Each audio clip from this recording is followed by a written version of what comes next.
Gaslighting. You've probably heard the term gaslighting thrown around, but understanding what it actually is and recognizing when it's happening to you are two different things. Here's what's really going on. Gaslighting occurs when someone systematically distorts your perception of what's true. It's not always theatrical or obvious. Sometimes it's gentle, gradual, like someone slowly repainting your memories until you begin questioning if you're actually the issue. You recall something with perfect clarity, and they insist it's fiction. You attempt to communicate how something affected you emotionally, and they label you overly reactive, not to have a discussion, but to make you question your own mind. And gradually, you begin trusting their version more than your own recollection. That's what makes gaslighting so effective. It doesn't assault you in one massive wave. It's methodical, one minor incident at a time, one exchange, one expression, one contradiction. And eventually, you begin doubting everything: your recollection, your feelings, your instinct. It manifests in every type of connection: romantic partnerships, family dynamics, even professional environments, and it always operates the same way: disorientation, uncertainty, withdrawal. Because if they can make you doubt your interpretation of events, controlling you becomes significantly easier. So, how do you respond? You establish clarity. You begin documenting events. You trust your emotional responses, regardless of how someone attempts to reframe them. You don't require authorization to trust your own lived experience. The more distinctly you perceive what's occurring, the more difficult it becomes for anyone to manipulate it. And the moment you cease justifying yourself to someone who's deliberately feigning confusion, that's when you reclaim your authority. Love bombing. This approach is less frequently recognized, but equally frequently deployed. Love bombing feels incredible, and that's precisely the danger. It initiates with overwhelming intensity, not genuine affection, not authentic care, but raw intensity. You're abruptly the focal point of someone's entire universe. They're fixated on you. They declare you're flawless. They discuss permanence on the second encounter. There's perpetual messaging, midnight conversations, extravagant praise, unexpected presence, and everything accelerates so rapidly you barely have space to process. It doesn't resemble gradually knowing someone. It resembles being consumed by a wave, and momentarily, it's challenging to identify anything problematic with it, because who wouldn't want to be worshipped? But that's the mechanism. Love bombing isn't centered on you. It's about manufacturing a sensation, one that's difficult to abandon later, because after you're dependent on the elevation, they transform, they retract, they become distant. You begin questioning what you did to end it. You hold yourself accountable for the transition, and you attempt to recover the version of them that never genuinely exists, the one who articulated all the perfect things, who comprehended precisely what you required to hear. That version was the lure. This is how emotional manipulation masquerades as romantic connection. It manifests in destructive relationships, narcissistic patterns, even traumatic attachments. Love bombing isn't about genuine affection. It's about dominance disguised as intensity packaged in adoration. So how do you shield yourself? You decelerate. You pose questions. You examine their behavioral patterns, not their declarations. Authentic connection demands time, distance, and transparency. It develops gradually, not frantically. If someone attempts to construct something significant before trust even has opportunity to establish, it's not affection, it's theater. And you don't owe anyone a repeat performance. Guilt tripping. Guilt tripping ranks among the most prevalent and most covert methods people attempt to manipulate you. And the reality is, it rarely resembles manipulation. It's not someone screaming or commanding. It's more like an exhalation, a hesitation, a subtle little, well, after everything I've accomplished for you. They don't explicitly articulate it, but suddenly you feel like you've disappointed them, like you should have anticipated better, like refusing makes you egotistical or heartless or unappreciative. That's how guilt tripping operates. It's not about what you genuinely did. It's about making you feel like you've fallen short in some invisible manner. Even if you were simply establishing a limit, even if you were doing what's correct for you, it transforms care into transaction, and your compassion becomes an obligation you're perpetually attempting to settle. The most damaging aspect, it's effective, particularly if you're compassionate. You detect the strain, the quietness, the dissatisfaction, and before you comprehend it, you're apologizing for something you didn't even commit or consenting to something you never desired. It manifests everywhere in families, partnerships, companion circles, and it perpetually has the identical objective. If I can't make you affirm, I'll make you feel terrible for declining. So how do you address it? You halt. You distance yourself from the guilt and question yourself. Did I genuinely commit something incorrect, or am I simply being made to feel like I did? Authentic guilt originates from your personal principles. Manipulated guilt, that's someone else's dominance strategy. You're permitted to maintain your limit, even if someone else attempts to penalize you for it. Triangulation. Triangulation manifests when someone incorporates a third individual into a disagreement instead of addressing you directly, constructing a sort of social configuration. It doesn't resemble an altercation. It resembles a peripheral conversation you were never invited to participate in. Suddenly you're hearing things like, "Well, Sarah concurs with me," or "Everyone believes you're overreacting." That's not dialogue, that's calculated maneuvering. Triangulation establishes this dynamic where you're not simply addressing one individual, you're now confronting an entire invisible collective. And because you're outnumbered, your voice begins to feel diminished. You begin questioning if you're the one who's being problematic or theatrical or incorrect. And that's the entire intention. When someone triangulates, they're not attempting to resolve the difficulty. They're attempting to succeed at it by constructing coalitions, by redirecting the concentration, by making it appear like you're the shared factor. This approach manifests frequently in destructive family structures, like when a parent laments about one sibling to another, instead of having a direct conversation. It also manifests in romantic partnerships, particularly when one partner attempts to incorporate a companion, a former partner, or even a therapist to validate their perspective.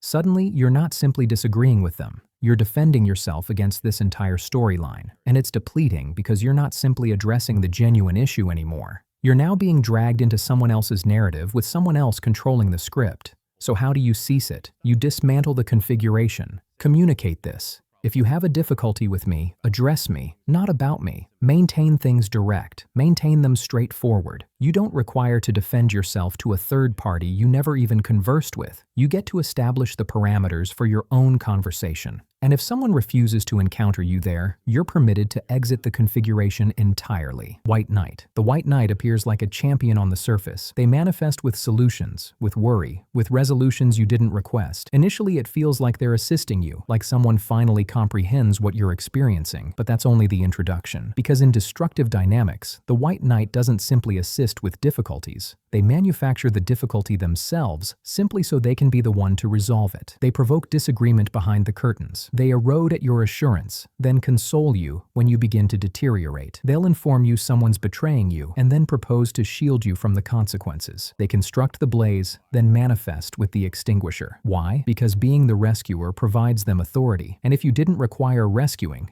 they wouldn't have a function to perform. It's subtle. You don't perpetually observe it manifesting because it's packaged in care and worry, but their assistance arrives with conditions. It's not about you receiving more powerful, it's about you remaining fractured sufficiently long to maintain them significant. And if you begin developing, if you establish limits or resolve your own difficulties, they might retract or become distant or invert the narrative entirely and make you feel like you're ungrateful for everything they've accomplished. So how do you address it? Initiate noticing the design. Do they intervene when things deteriorate? Or do they quietly propel things toward deteriorating simply so they can intervene? Authentic assistance helps you ascend. A White Knight requires you on your knees. So accept the assistance if it's genuine, but don't surrender your authority in the procedure. You don't require to be rescued. You simply require space to stand on your own. The silent treatment. Quietness can be tranquil. It can be soothing, respectful, necessary. But the silent treatment, that's something distinct. It's not a hesitation, it's a penalty. It's what manifests when someone utilizes absence to manipulate you. They don't scream, they don't clarify, they simply become quiet, frigid, remote, inaccessible, and they remain that manner until you surrender. The silent treatment isn't about distance, it's about authority. You'll discover yourself replaying everything you articulated, questioning what you committed incorrect. You'll feel compelled to repair it, even though you're uncertain what it is. And that ambiguity, that's what makes it operate. Because when someone refuses to communicate, you're abandoned speculating. And eventually, you cease concentrating on your personal requirements and initiate concentrating entirely on how to convince them to participate again. You apologize simply to terminate the quietness. You compromise. You moderate. You tiptoe not because it's your error, but because the quiet is intolerable. And for the individual utilizing it, that quietness becomes an instrument. It declares, I regulate when this connection feels secure. I regulate when you feel acknowledged, and if I retract, you'll pursue me.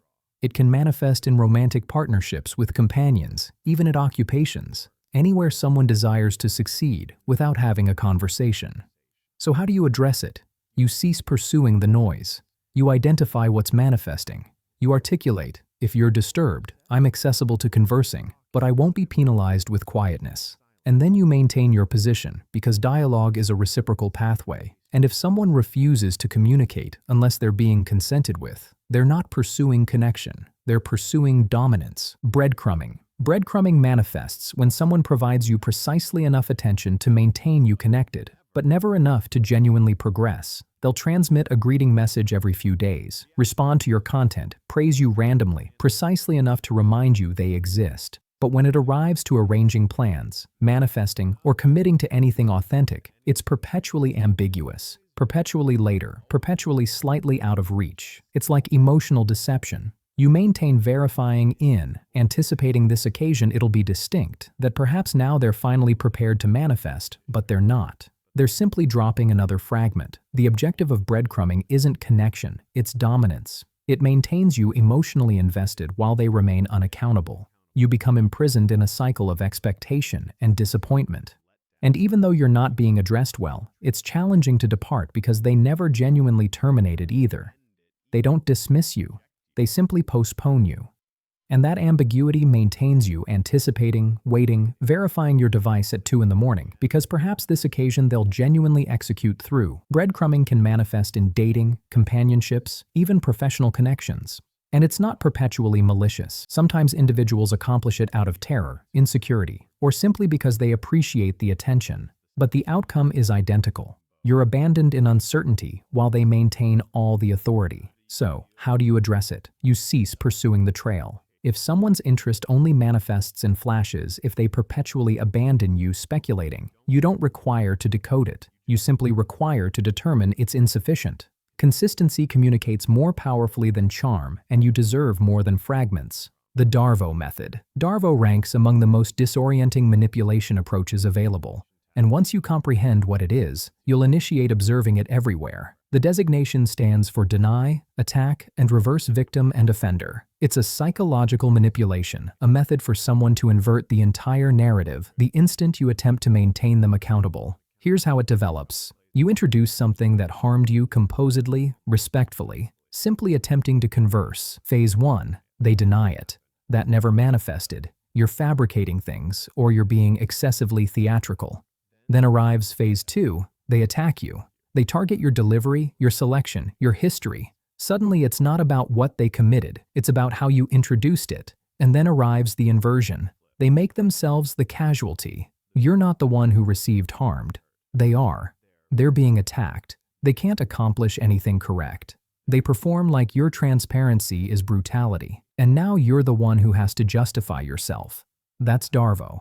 It's not simply emotional manipulation. It's narrative dominance. It transforms any conversation about damage into a performance where the individual being confronted gets to perform the champion, the martyr, or the casualty.